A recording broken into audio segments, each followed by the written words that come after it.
Hello, beautiful people. It's Philippa Billette here. Welcome to the Ending Body Burnout Show. Today, I'm going to talk all things histamine intolerance.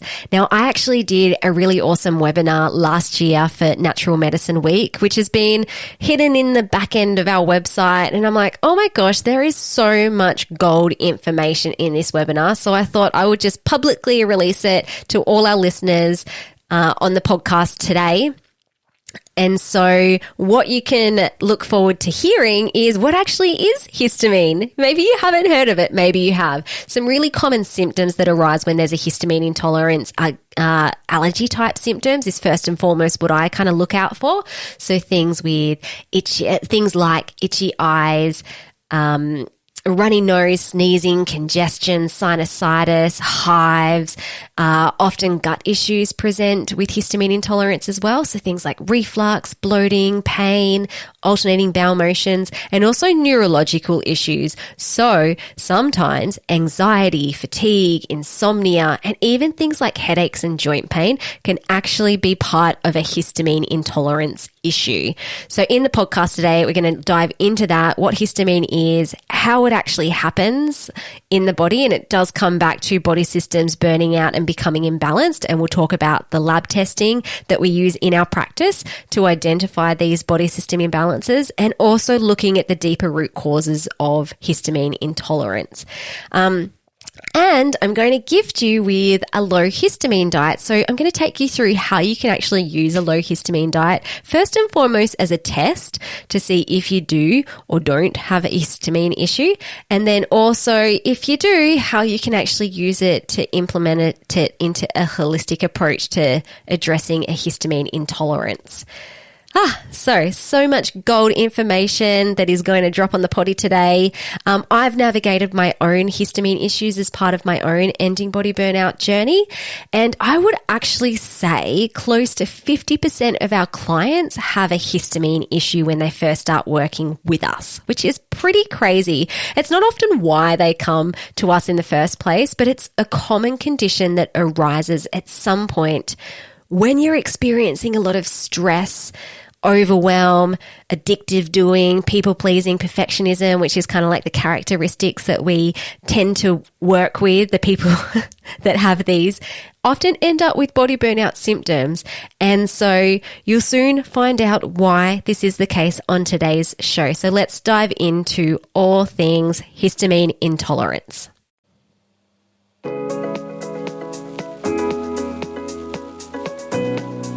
Hello and welcome to the Ending Body Burnout Show. We're your hosts, Chris and Philly, co-founders of multi-award-winning functional medicine practice, serving busy people with energy, mood, and gut issues. Well, busyness, overworking, addictive doing, and perfectionism might be the norm. It's not normal, and it's a major contributor to health issues. Our goal with this show is to give you a holistic root cause approach to healing your body so that you don't have to continue doctor or diet hopping or popping a gazillion supplements hoping something might stick. So get ready to heal your body, get your spark back, deeply connect with yourself, and step into the life of your dreams. Let's dive in.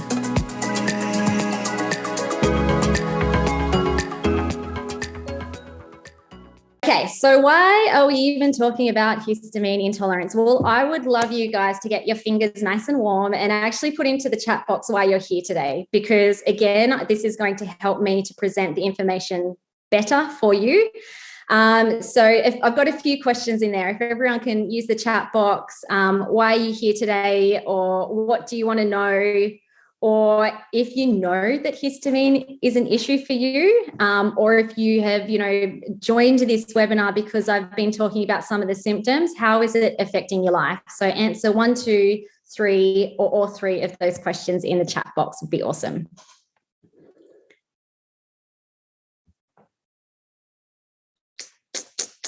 So Vanessa has said, does everyone with allergies have histamine intolerance? Great question. Yeah, I will talk a bit more about that, but basically histamine is part of every cell it lives in almost every cell in your body, especially where your antibodies are. So often goes hand in hand, which is why a lot of people who use antihistamines will feel better if they're getting allergy symptoms. Jules would like to know how it fits in. Do you mean for you specifically in your symptoms? Might want to add something in the chat box. Nicola, I've been suffering with chronic urticaria. Yep. Oh, major sign potentially of histamine issues. Chelsea, because I'm currently aware of the histamine being an issue for me and I'm following a low histamine diet. Yeah, Chelsea. I know Chelsea. She's doing awesome. Tara, a naturopath told me I have histamine intolerance. I'm interested to hear more. So many foods seem to trigger me. Yeah. I'm definitely going to be going over the low histamine diet because that's actually how I test for histamine intolerance. I think it's like the best way. Also really bad chronic cough and reflux. I have seen that with many clients also being a link with histamine. I suspect I have some symptoms. I would like to confirm my hypothesis. Awesome. Hopefully you get value out of this. Okay, there's lots of comments going through. Keep putting them in. And I believe that I will potentially answer all of them. I'm just going to skim through. And if I don't, throughout the webinar, you can ask like more questions if I haven't addressed what your issue is. How someone said heart palpitations, they're experiencing those. Anxiety, itching, yep.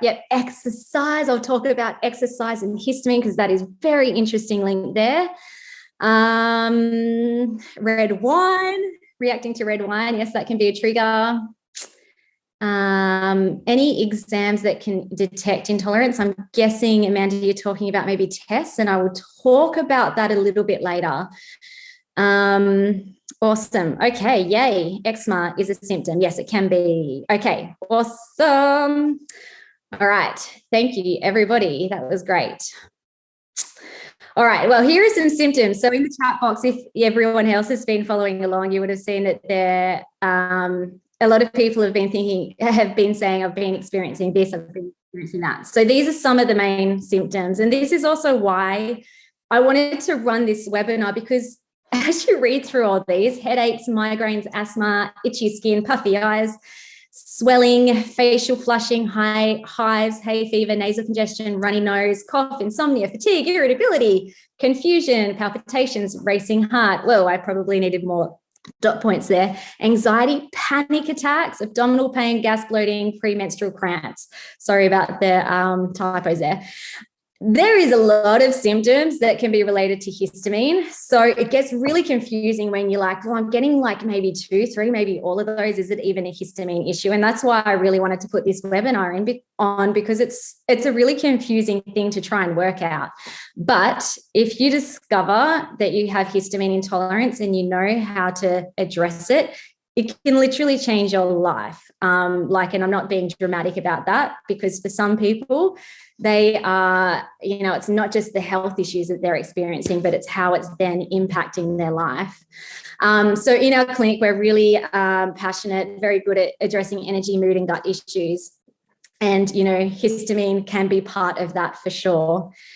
And so you've got all these symptoms, but the deep pain, and, so a lot of people will come to me because they're experiencing these symptoms, but ask enough questions. And really, it's actually not about health. Like, it's kind of, yes, health is important, but it's what health can do for you.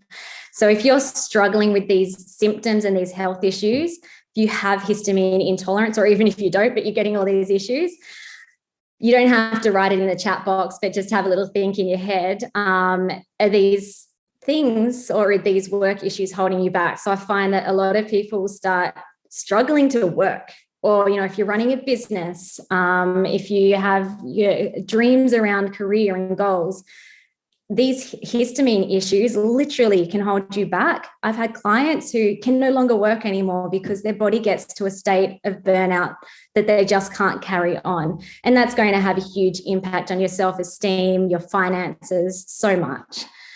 Family. So I'm a mama. I actually didn't know. I did have some histamine issues. It wasn't my big thing. It was part of the whole picture. But when my health really broke down after I had children, and I had health issues before that, they just weren't affecting my ability to function. But after I had my 2 babies, so many things: anxiety, heartburn, chemical sensitivity, fatigue, low immunity, a lot of things that sound like histamine intolerance, actually. And although I felt crappy, the big thing for me was that I just felt like a terrible mum. I felt like this lady every day, just wanted to go and crawl up in the corner and start crying because I felt like I was failing and that I was also psychologically damaging my children because I just couldn't cope with life.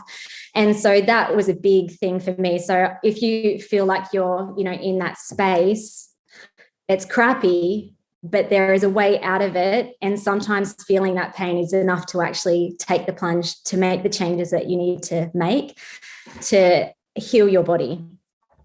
Relationship issues, that was me also. I was the dragon mom, but also the dragon wife.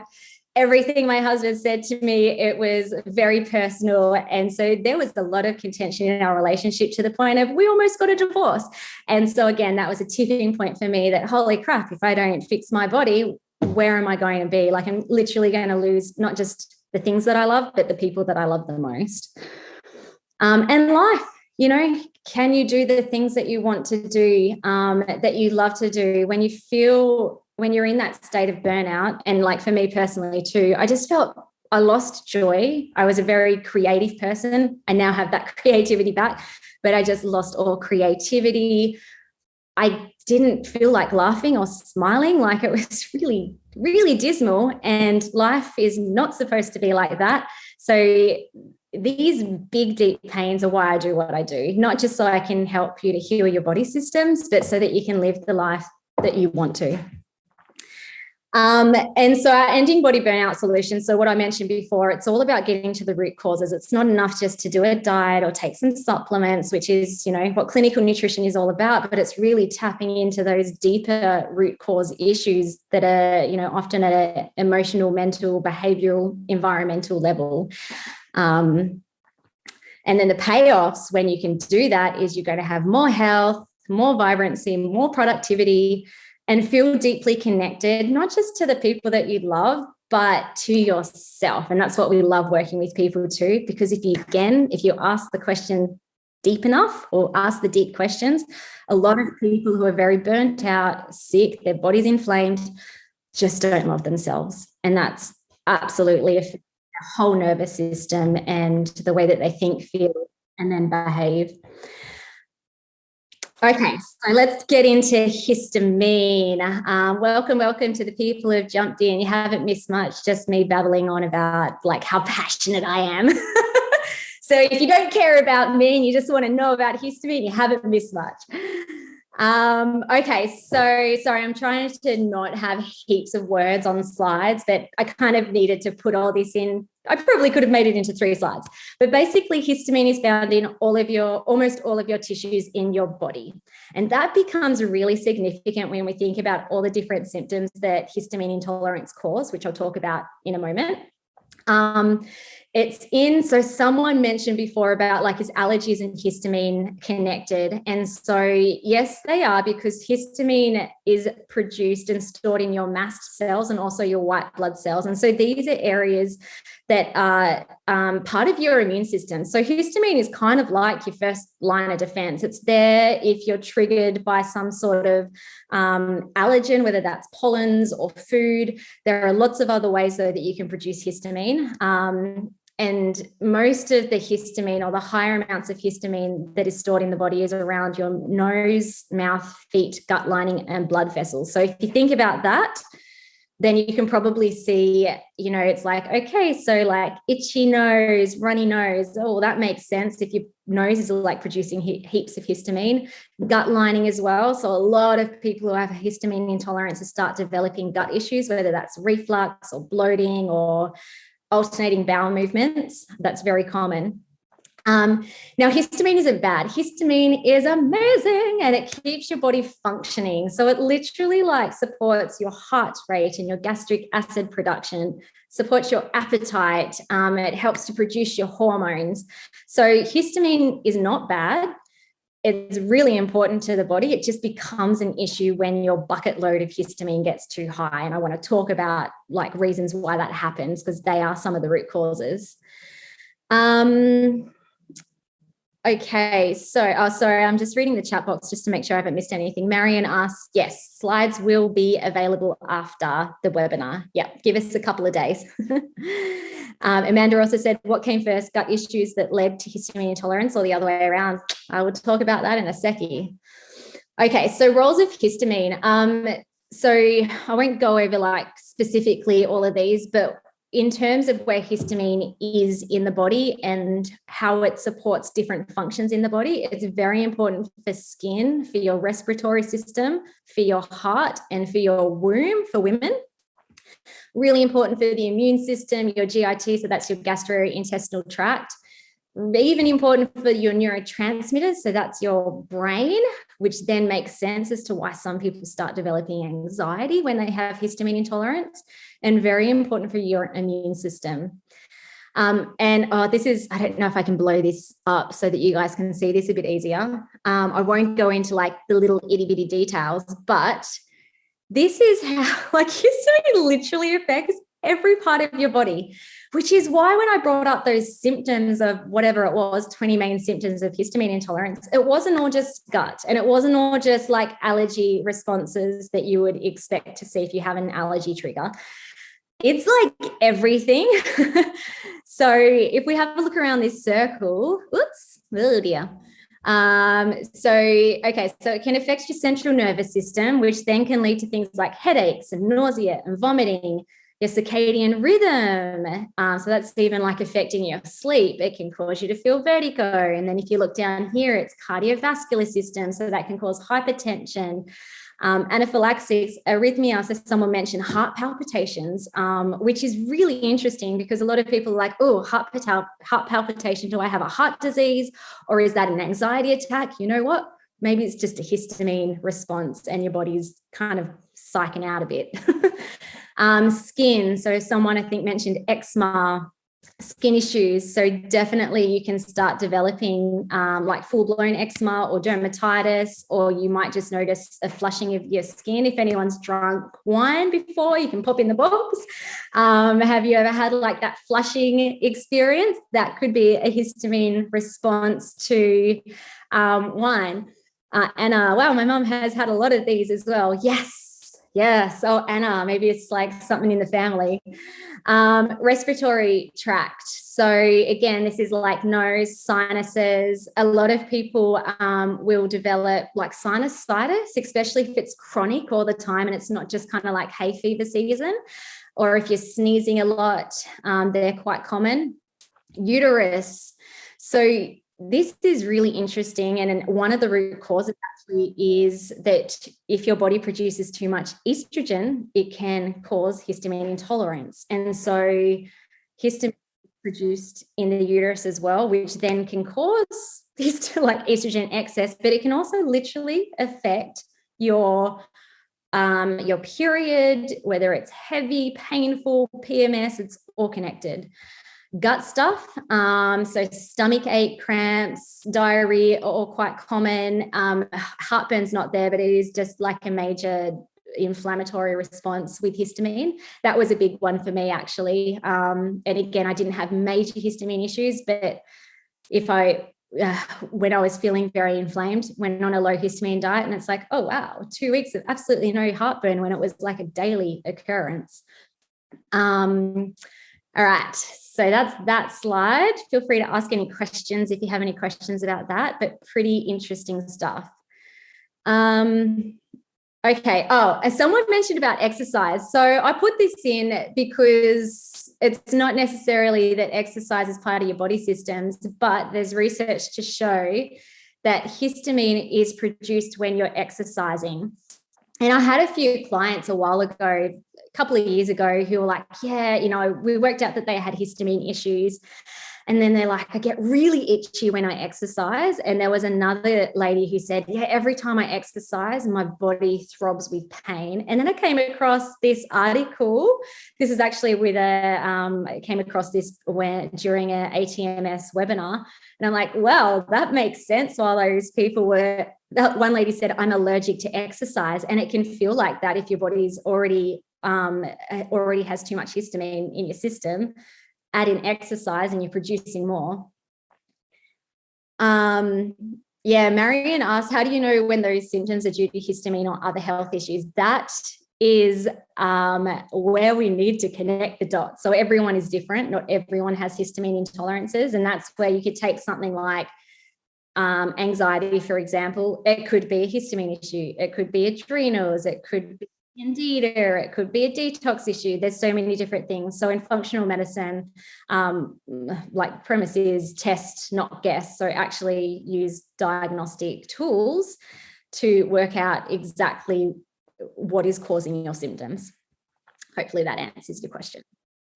Okay, so some root causes. I think there are many, but there are kind of like 7. I think I came up with 7 main ones that lead to histamine issues. This is just I really want to create our own graphic, but this was just something I found online where it's like you have all these symptoms, all these conditions, but then underneath these are, some of the root causes, not all of them. Sometimes it's environmental due to toxins. Sometimes it's genetics, but if it's genetics, your genetics don't have to express, or they'll only express if given the right opportunity. Negative opportunity could be diet, it could be toxic relationships, it could be because you're not moving enough, it literally could be because of poor self-image and what you think and feel about yourself. And some of these stories we create about ourselves happened right back from when we were a child, regardless of whether you've had traumatic experiences or not. I'm a big believer that these things carry on and affect our nervous system, which then causes body systems to break down. So when we work on histamine issues and any form of body burnout, it's always tapping into these 3 things. So supporting the body, supporting the mind, and supporting the environment. And these 3, body, mind, and environment, are often the 3 big pillars where root causes stem from. They're also the areas that need to be addressed in order for you to truly heal and to not just, again, have symptomatic improvement short term, but to have that lasting health for life. Okay, so in functional medicine, we use this. This is our 3 body systems. It was actually adapted from my mentor, Dr. Daniel Kalish. So he's a functional medicine expert in America. Actually, I'm running a webinar with him on Friday, so I'll pop the link in there at the end of this webinar in case you want to attend that one as well. But these are the 3 main areas that break down, burn out, become imbalanced, which then leads to symptoms, conditions, and health issues. And there are some really specific things in here that are related to histamine issues. So I'm going to talk a bit about adrenals and stress. Also, your sex hormones can lead to histamine issues. Definitely gut stuff can lead to histamine issues. And if you have some detoxification issues or nutrient deficiencies, that can also lead to some of these histamine intolerance symptoms that I mentioned earlier. Okay, so stress is a big one. So stress, and stress can come in all forms. It could be mental, it could be emotional, it could be psychological, it could be trauma. It could also be physical stress. So whether that's overtraining with exercise or being too hot or too cold or being exposed to too many toxins, all of these stresses will put a burden on your adrenal glands. So they sit on top of your kidneys, and they are the main organs that are responsible for balancing and supporting your stress hormones. Now, it's been shown that when you're stressed, and it doesn't matter what type of stress that is, when you're stressed, your body can release histamines or does release histamine.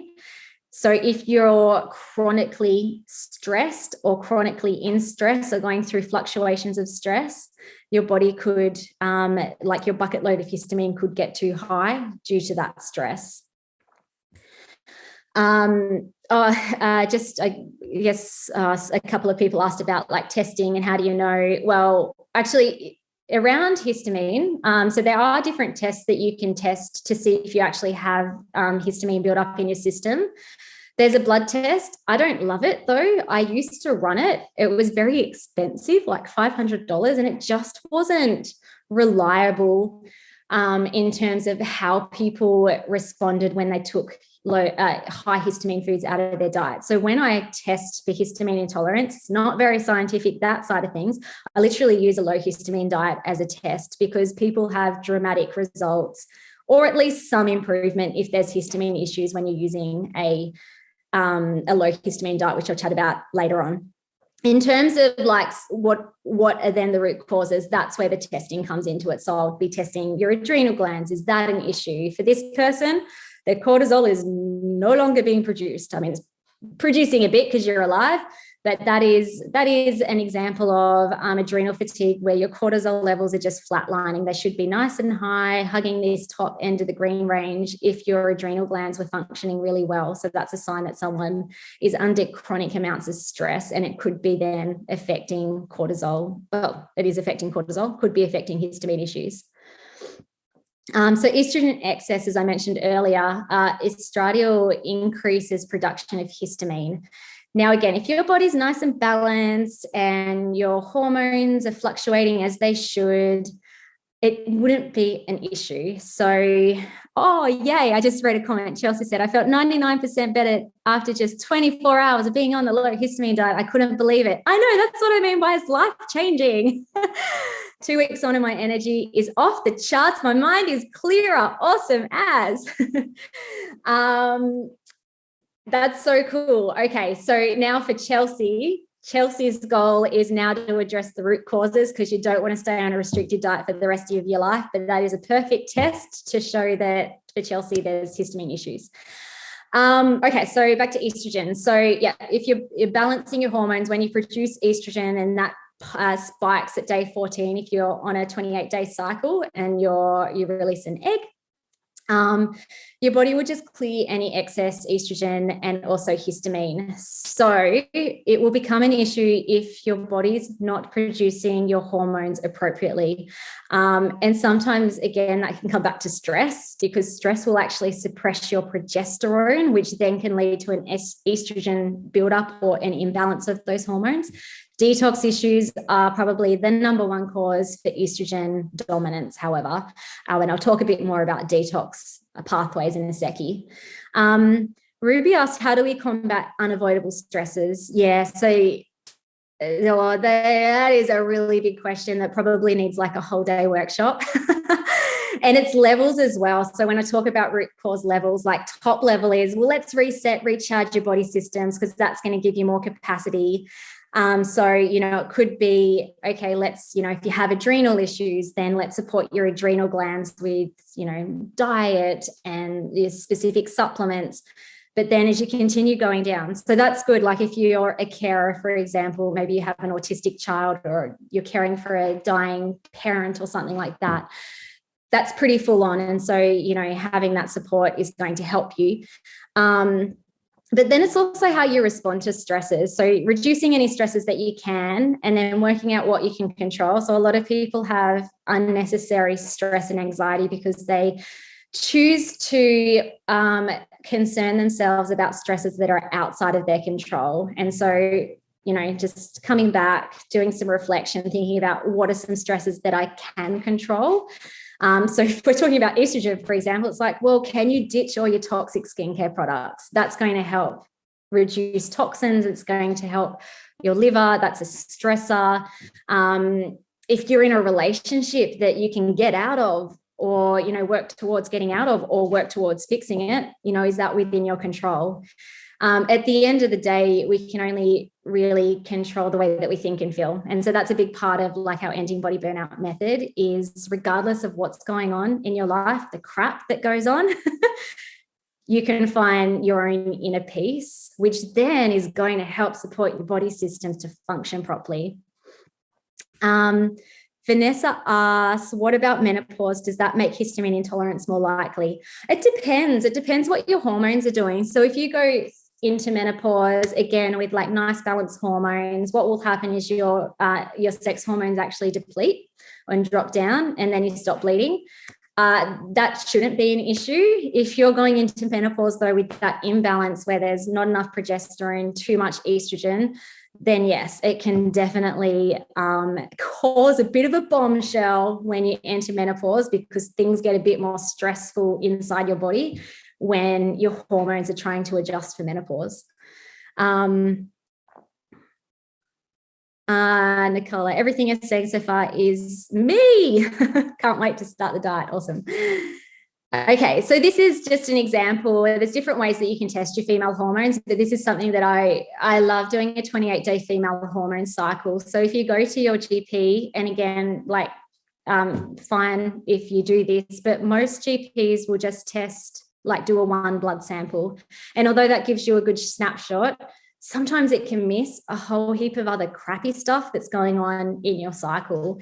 And this is a good example. Like, hey, maybe if you tested on day 14, this person's not producing any progesterone, so that's not good. Yeah, actually, this probably a snapshot will show up not great stuff. But as you can see here, progesterone very low, so it should be coming up and hugging this top end of the green range, and that would mean that you have a beautiful lead up to your period, no PMS, life is lovely. But if you're not, it is not fun. And then if on top of that, if you also have high amounts of estrogen that are going up and down all cycle, you feel like a crazy woman. Like, honestly, I've had, this is years ago, but I had one lady who was literally like suicidal. She said, beautiful, like I feel fine, normal human being for the first part of my cycle, but come the second half, she would get suicidal anxiety. And then this is not her test result, but it kind of looked very similar. It was like up and down and really high estrogen. So that can cause all sorts of symptoms, but in terms of the scope of today, talking about histamine intolerance, this is just a sign that it's like, okay, so we've got to do some hormone work to address your histamine intolerance if this is a thing for you. That's a good question. I'm not sure if I pronounced your name right. How about fasting? Does it help with controlling the histamine production? Look, it might, because of what I'm about to talk about with dysbiosis. So I find people with a lot of gut issues will actually feel better with fasting, because you're just taking off. Also too, if you're fasting, you're not eating as much food. So which will probably help when it comes to using a low histamine diet. So yeah, maybe it's not something that I've done clinically or that I've really looked into, but I could see that there could be a benefit in doing that. So dysbiosis. Now, someone asked about, like, is it gut stuff that then causes histamine intolerance, or is it the other way around? Histamine intolerance only exists when there's issues in the body. So it might be gut, but it also might be stress, or it might be estrogen, but gut is a pretty big one. And I would say pretty much all the people that we've worked with histamine intolerances have had some sort of dysbiosis, some sort of gut issue that needed to be addressed. So there are some specific bacteria and yeast. You probably might have heard about Candida is one of them. But there's a bunch of different microbes that are part of your normal flora, but if they start overgrowing, they produce histamine. And so if you think about, like I always use the analogy of your bucket of your histamine load. So you got stress, you're also producing too much estrogen. Now you've got this bacteria or this Candida or yeast infection that's spitting out histamine. Then add in like all the histamine foods, and it's no wonder that people are feeling really crappy when they have histamine intolerance, just because that load gets too high. So in terms of like treating histamine intolerance, yes, often we need to do some gut support, and often it's about reducing the bad bacteria, building up your good bacteria. This is just an example of what a snapshot. This stool test has many pages, but this is like specifically around opportunistic bacteria and Candida. So again, if I have someone like, for example, Chelsea, who's done the low histamine diet, she's like feeling great. If and as we get lab test results back, it's like, okay, well, what's causing that? She gets a result like this, I'll be like, definitely getting in and doing some gut work, girlfriend, because that is a major issue right there.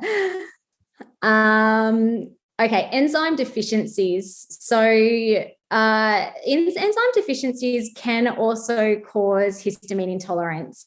And so your pancreas produces enzymes, but you've also got within your gut lining, they're called brush border enzymes. And I think this is a picture of it. I actually just found it on Canva. I'm like, that looks right. So basically when your gut lining becomes damaged, and you might have heard of something like leaky gut, very often those brush border enzymes become damaged as well. And then that literally affects your ability to break down the histamines in foods high in histamine. So I always say I believe that a healthy body, especially a healthy gut, can eat all healthy foods. So I love the low histamine diet as treatment, but not as a forever thing, because you should be able to heal up this gut. You should be able to have all the parts in your body that can help break down histamine properly. So again, figuring that out, you can actually look at digestive enzymes and see, is that an issue? Does that need to be supported? And what I love about functional medicine lab testing as well is it just saves so much time. So rather than trying to like play guesswork and it's like, oh, it might be this, it might be that, let's do a little protocol on that and see how you go. We get the information really quickly and we can figure out like those root causes from the body system level. And then it's like, okay, well, why is that happening and why is that happening? Nutrient deficiencies. So these are really common. So in order to break down histamine, you need vitamin C is really important, B12, P5P, also known as vitamin B6, SEMI, and also copper. So all of these nutrients are really important. Now, you might have a deficiency in these nutrients for a number of reasons. One might literally be diet related. Maybe you're just not eating a very nutrient-rich diet and you don't have the nutrients depleted over time. Another reason could be because of gut issues, which kind of like could be a cause of histamine intolerance anyway, but let's add in more gut issues. You're not breaking down foods properly anymore. And so you're not actually utilizing these nutrients that you need to support histamine intolerance in the first place. And so then it can become this really vicious cycle. And another big reason, if this is a big thing in terms of why you have histamine issues, is it can be genetic issues too. So some people will burn through, say, B6 or B2 or SAMI or copper because of genetic mutations in your body, which means that you're more susceptible to developing histamine intolerance. Now, I said it earlier, but again, if you have these genetic SNPs, it doesn't mean it's all doom and gloom and you're going to be sick for the rest of your life. It's like they can be not fixed, because you can't fix a genetic mutation, but you can definitely support it. And also, if you have these genetic issues but it hasn't started to express, then you can prevent that from happening. And this is a little just outline in terms of looking at all these pathways and, potential genetic issues that might prevent you from breaking down histamines. Deborah said, so it should be B12. What is SAMI or same? So SAMI is a nutrient. It's actually part of, it's very important for neurotransmitters as well, but it does help with so this is called this is probably becoming a little bit too scientific, but I just do a brief run through. So you've got HNMT, which is histamine N-methyltransferase, and DAO, diamine oxidase. So these are different pathways or genetic parts of your system that help to break down histamine. And in order for these pathways to actually work, this is where those nutrients come into place. A B12 isn't necessarily there. B12 is really important for methylation though, which can then cause detox issues, which then can cause histamine issues, which I'll talk about in a seckie. Detox issues, here we go. Does anyone like mold? Okay, really gross story. We fully renovated our bathroom and we're now not living in that house. Not because of the bathroom. I'm just like, our new buyer is beautiful. Hopefully she's not listening to this. No, I told her anyway. But oh my goodness, we had the worst mold issue in our bathroom to the point where I was walking to the toilet one day and our floor started sinking and I'm like, there's something not right underneath the tiles, and builders came in, totally had to like rip everything up. I put that picture there because mold and toxins and other sort of toxic triggers can trigger a histamine response. Now, again, some people can live in a moldy environment. Actually, I was really surprised. I'm like, oh, I wonder how I'll feel when we get a brand new bathroom. I actually didn't feel any different because by then my health is pretty good anyway. But for someone else living in my moldy bathroom, they might have had major histamine issues or other mold sensitivity issues. And so it's not so much that the mold and the toxins cause the histamine issues, although it's part of it. It's also if your detox pathways burn out as well. And again, that could be like a methylation issue. It might be genetic. It might literally be a nutritional deficiency issue. So glutathione is a really important amino acid or nutrient that supports detoxification. So again, it's like, okay, well, how do I know if I have that issue? What do I need to do? So love looking at the detox pathways. So GPs will usually run a liver enzyme test or liver function test, which is really good. It will pick up if you have structural imbalances, like signs of fatty liver disease or kidney disease. But the functional lab testing that we do is looking at it from a different angle. It's actually looking at nutritional deficiencies. So nutrients that support detoxification, if they're getting burnt up, then that is going to impair your ability to actually break down and clear these toxins from the body, including mold. So this is just a little example that I use. It's called an organic acid urine test. It's an amazing test. You can even look at your brain through your wee. It's like, how cool is that? But this is just a classic example of these A-hydroxybutyrate, pyroglutamate, and sulfate are all glutathione markers. And this poor soul is having issues in all three of those pathways, which means that their body is just not clearing toxins very effectively. So going back to like the link with histamine, if that's happening, you're getting a buildup of toxins in your body, which is just a constant trigger, an immune trigger that causes your histamine to be produced in your body in overdrive. I missed the X chat boo. You guys have been awesome with the chat box, but now is your time to ask if you have any other questions. Liz has said methylation ? I mentioned methylation. I'm not sure what you mean by that. If you want to add a little bit more, that'd be cool. Okay, all right. So how do we actually address this? So all the what was really like, what is it? What causes it? Yeah, Liz, you might have missed. I did mention methylene can be like it's part of detoxification. So if you have methylation issues, whether that's because of genetics or maybe just like nutritional deficiencies due to other reasons, yes, that can be linked to histamine. Anna, so if exercise creates histamines, will your body adjust to it? Yeah. So like all the histamine foods that I'm about to go over, you'll probably be like, oh, what? That is so healthy, like fermented foods and bone broth. What? So exercise is also healthy. It's just that, again, like if the load gets too high in your bucket, then adding in exercise, adding in histamine foods, it's just too much for your body to handle. So as you address the root causes, the body systems that break down and those deeper root causes as to why that happened in the first place, then yes, you can absolutely exercise and it shouldn't cause any issues unless, I don't know, you're doing like marathons every day or something. That might not be great.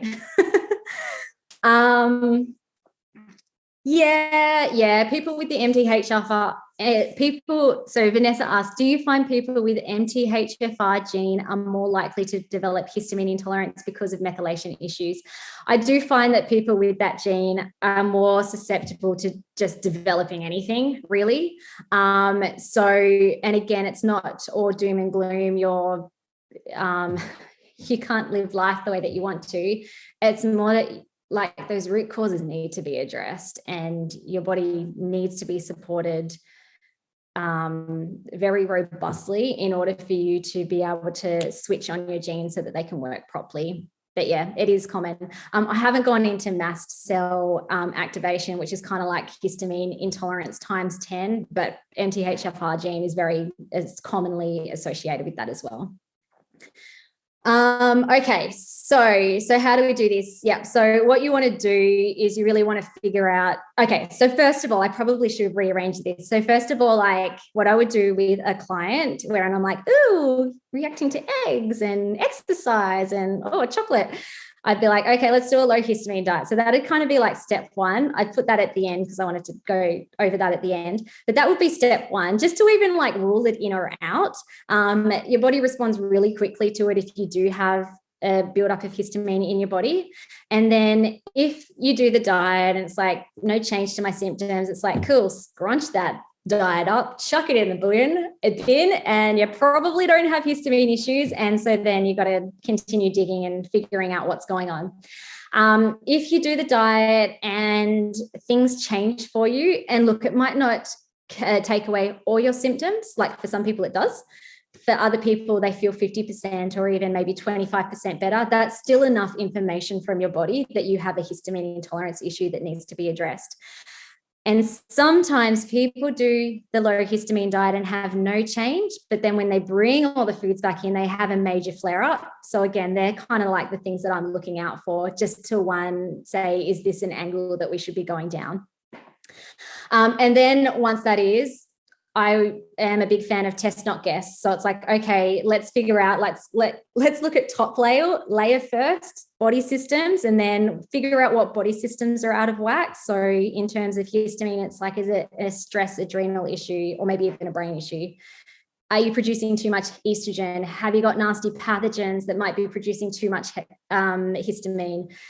Is your gut lining or your digestive enzymes really deficient and you're not able to break down histamines from food, or do you have detox issues? So we do like testing around that so that we can actually figure out what the heck is going on. Then it's about getting to the root. So looking under the hood, connecting the dots, confirming imbalances with lab testing, as I mentioned earlier. That's our answers roadmap. I won't go over it in fine detail, but you'll have information around like how we actually get those answers for you. And then the healing principle. So then it's like, okay, let's just pick one. Like, let's just say you have a candida overgrowth. It's like, okay, well, why is that happening? Is it coming from like body and behaviors that you're doing that might be affecting and causing a candida overgrowth? Maybe you're eating too much sugar or carbohydrates. Maybe you're not sleeping enough and that's affecting your immune system. And then or is it a mind thing? Is it that you're overly stressed, that's suppressing your immune system, which is causing a candida overgrowth to occur in the first place? Are there toxic things happening in your home, whether that's your relationships or the things that you're breathing in? And then, I mean, I could go on for an hour just about candida alone, because basically what you want to do is you just keep asking the question, why? Okay, I am eating sugar. Well, why is that? Because I really love sweet stuff. Well, why is that? Because I don't feel like I have any sweetness in my life. Well, why is that? Oh, because blah, blah, blah, blah, blah. So, and very often then you get to the deep root cause that caused that behavior to happen in the first place anyway, which then, can you have them all? Can you have all the root causes? Maybe, Kim. We can work through it. And the thing is too, all of them have like a cascade effect as well. So at the end of the day, like if it's literally, I don't love myself and I don't believe I am worthy to heal, and sometimes that is the root cause, then it's like, okay, if we address that deep root cause, everything else kind of like balances out on its own anyway. Because if you truly love yourself and you honor your body, you're going to do things that support your body. You're going to choose to be with the people that bring you love and joy. You're going to da-di-da-di-da. So yeah, it might sound overwhelming, but get to the root cause and all this other stuff falls into place a lot quicker. If you haven't done, so if you want to tap into, it's not specifically around histamine intolerance, but it is, I've created a scorecard that looks into The main contributors or root causes that cause your body systems to burn out in the first place. It also rates your body symptoms, body burnout symptoms as well. Gives you an overall score, but it breaks it down in different quadrants as well. I'll put that link in there. Really helpful quiz. It's free to do. It takes about 8 to 10 minutes for most people. It doesn't take too long. Okay, low histamine diet. Let's have a look at this. Oh, 5 minutes. Okay, I can do this. Whew. All right. Okay, so low histamine diet. Low histamine diet is not the root cause. I will say that again, people, because I love avocados and I love bananas and I love cacao. Eating histamine foods is not the root cause. It's just a sign that your bucket load is too high. But in saying that, doing a low histamine diet reduces that bucket load really quickly, helps you to feel symptomatic improvement. 1, we use it as a test to see if you have the issue. And 2, it's part of treatment as well to keep those levels down for long enough while we, address the underlying stresses.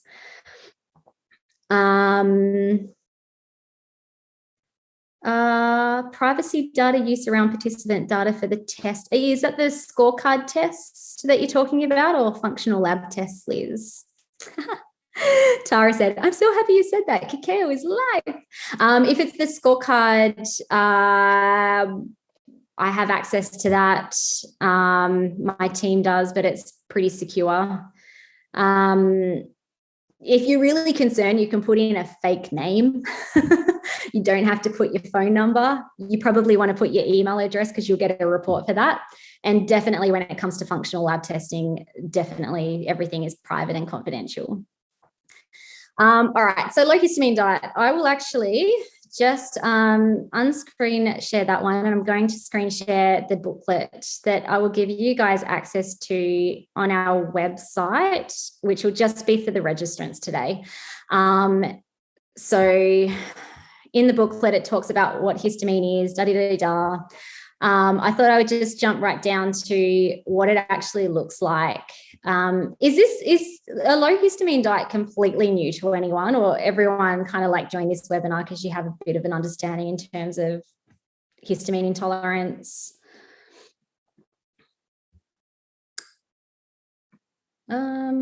New. Okay, cool. All right. Well, let me go over it. So basically, it's in 2 phases as well. So phase 1, you take out H foods, so that's foods that contain histamine, but then you also have a bunch of other foods that liberate your own histamine production. And so in phase 1, you're taking out both of those foods.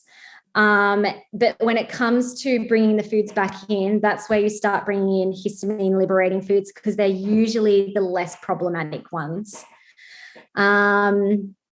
Oh, yeah, Tara. Yeah, okay, cool. So we've got some newbies to low histamine diet. Tara's tried it, but she's caved because of the foods that she loves. Great to know it's not the root cause. Yes. It's kind of just like that mindset shift of it's just part of the treatment. It's not a forever thing. Okay, so protein. So most proteins are fine. The ones to avoid are seafoods, eggs, pork, and any aged meats. Dairy products are histamine liberating. So you've got to take out dairy for the first 2 to 4 weeks. Around that duration, if you feel improvement after 2 weeks, then you have a histamine issue. If you're working with a practitioner, like if someone was working with me, it's like, okay, cool, let's jump in and, start addressing root causes. If you're not, and you feel great but you're hating the diet, well, it's up to you what you do. If you're not feeling any improvement after 2 weeks and you're mentally coping, I would actually say try and do it for the full 4 weeks, because sometimes people's histamine load is so high that at the 2-week mark, it's just not long enough to bring those levels down. So I would continue to the 4-week mark. If there's no change, just chuck the diet away and say, cool, we can tick that off as not an issue. So veggies, most veggies you can eat. A lot of the veggies to not consume because they're high in histamine are nightshady type vegetables. So capsicum, eggplants, olives, spinach, tomatoes. Green and yellow may be okay for some people, but not red tomatoes. And fermented foods, which is that's often a really big sign, because a lot of people feel good on fermented foods. But if I have a client in front of me and they're like, yeah, every time I have kombucha, I'm like running to the toilet. I'm like, okay, we might have to look into histamine for you. And so basically the bugs that ferment the foods are producing histamine at the same time. Fruits, again, most fruits are fine, but fruits not to consume are bananas, dried fruits, citrus fruits, tangerines, avocado, that's a hard one, kiwi, raspberries, strawberries, pineapple, and papaya.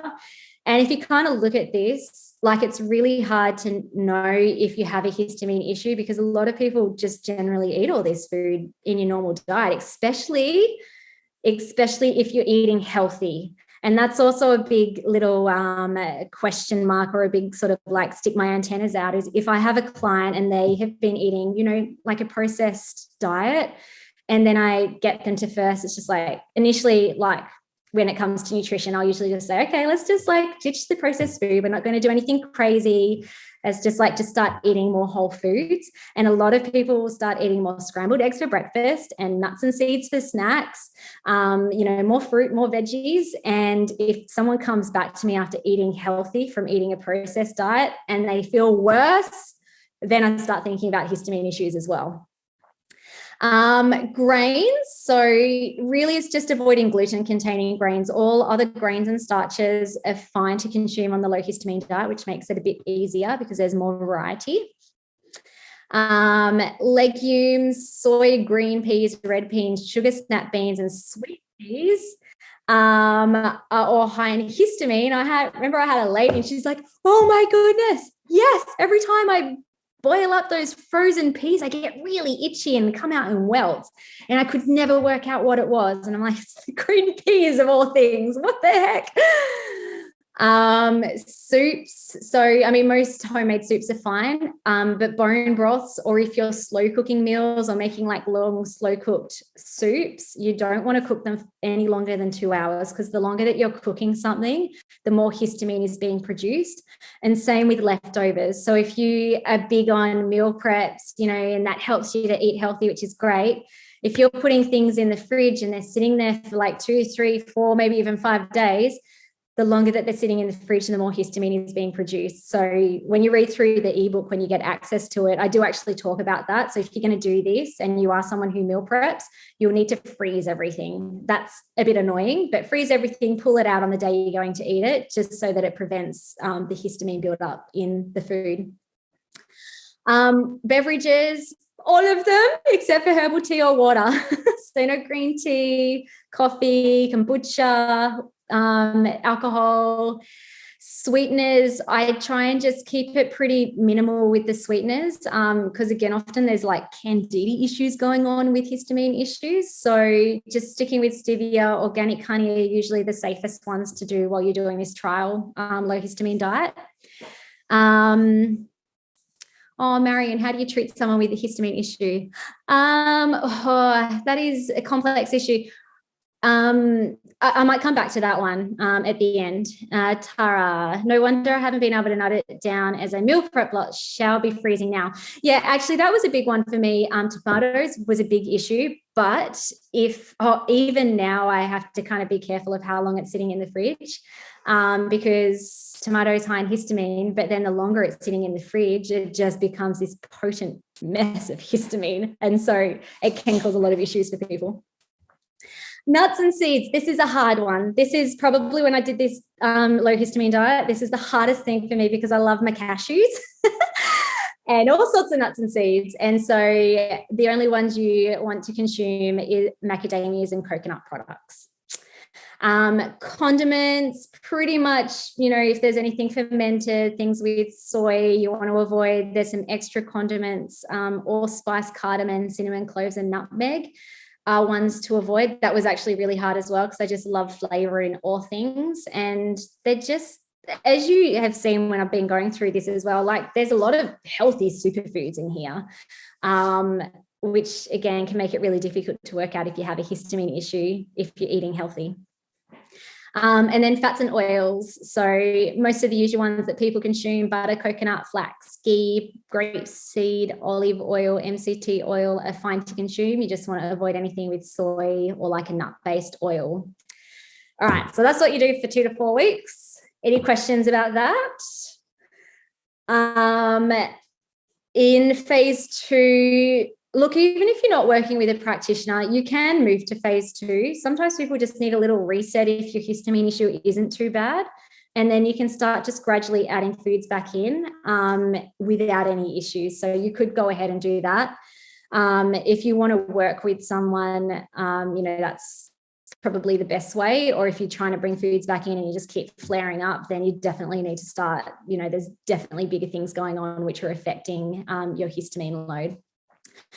So I'll make sure that's on our website where we will put the recording. And I've even made it super easy for you. I've put lots of breakfasts and lunches and dinner and snack recipes so that you actually know what you can be consuming. Because that's the hardest thing too with some of these. It's like, okay, so what can I eat? So that will hopefully be helpful for you. Okay, so I'm almost finished. Oh, any questions? You guys have been awesome asking questions, but if you have any dying questions before we finish off, pop them in the chat. I'll just finish off these last few slides and then I'll come back and answer any questions, especially for those who want to leave, because it's getting late. Okay, so if you do want support, if you're like, yes, I'm ticking all the boxes, yes, I've even tried the low histamine diet already and I know I have issues, I would be very happy and honored if you wanted to book in for an initial consult. There's a fancy QR code there. If you're more of a, a typing person, I can also put in the link there. So that's 197. It's a 90-minute consult. We go very deep into connecting the dots, looking at your overall health, understanding what is happening and why it's happening. It gives me great information to then prescribe you the most important lab tests that you need so that we can work out where those imbalances lie. You get access to it's called our online answers portal as well. So there's like so much information and valuable content in there that actually it should be 297. I'll give it to you for 197.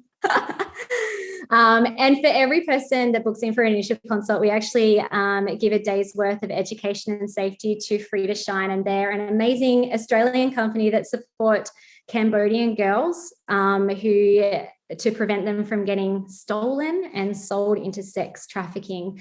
So we are very, like, my husband and I are both parents, and our big world vision is, imagine if we had a whole bunch of the world full of healthy, happy parents leading our healthy, happy children. That's going to end body burnout for generations, which is just the ultimate big picture vision.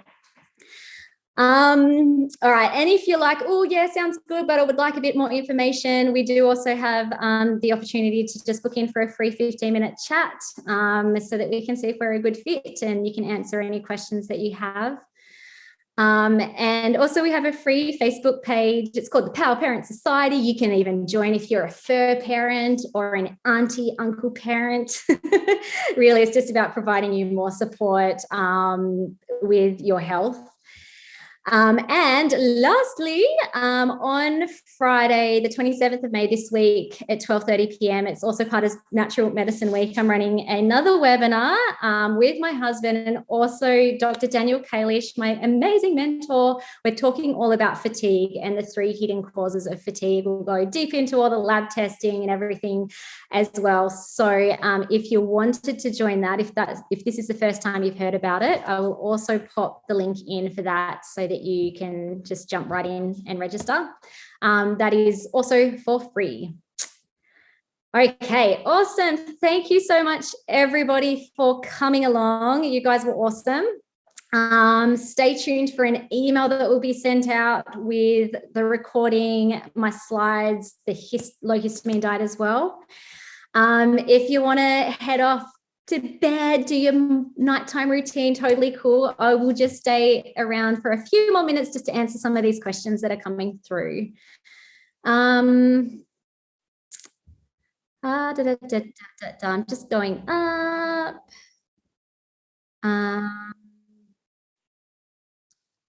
Thank you. What protein to eat if you're vegan? Yeah, that's tricky. Well, you can have, so soy's out, but there's all your grains that you can eat. There's macadamia. You probably will want to use a protein powder. Like a hemp-based one would probably work best because, if you're taking out soy, a majority of your nuts and seeds, and it kind of leaves you with not a lot of variety to get all your amino acids. So that's a good question. What would be an acute histamine response after eating a lot of histamine? I forgot to tell this story, and how long can they last? Okay, so here's a story. So this is right at the start of the COVID pandemic.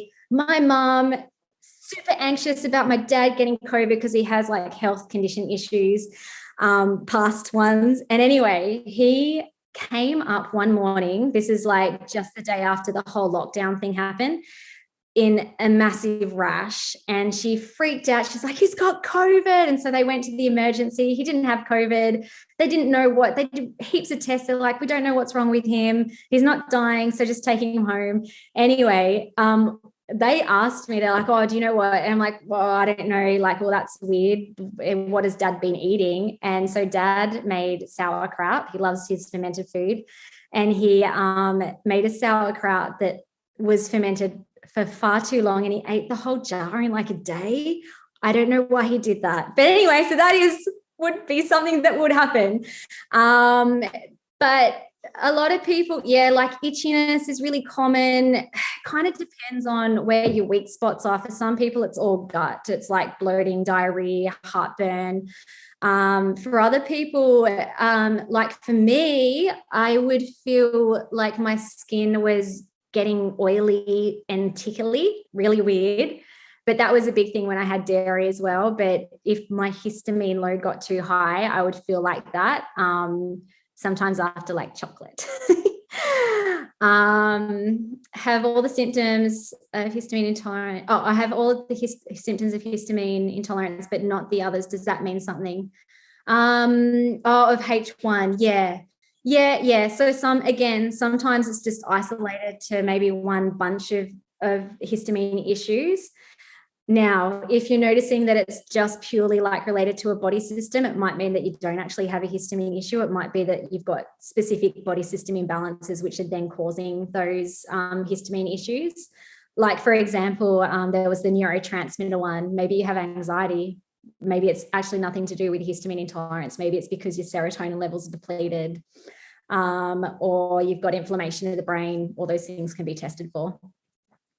Do B12 supplements flare up a histamine reaction if detoxification is an issue? Yeah, that's a good question, actually. So some bees can't think of the term, but they are, the answer is potentially yes. And I would probably have to, so that I'm not just making something up in the spot, have to actually research why that is the case. But yes, occasionally some bees can affect. It's because some bees can actually feed bacteria. So if you've got a very dysbiotic gut, some bees can cause fermentation in the gut, which then can cause more histamine production in the gut. And I think that's all the questions. Awesome. Cool. Thank you so much for staying on. Have an awesome night. Happy Natural Medicine Week. Woo!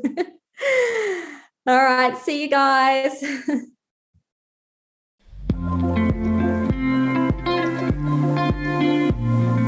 Thank you so much for listening. We so appreciate you. If you'd like to give us extra smiles, drop us a review and spread the love by sharing this episode. You can also rate your own state of burnout and the root cause contributors by taking our Ending Body Burnout assessment on our website. And if you're interested in learning about our group or one-on-one Ending Body Burnout programs, shoot us a DM via Instagram or Facebook. Have the best day ever.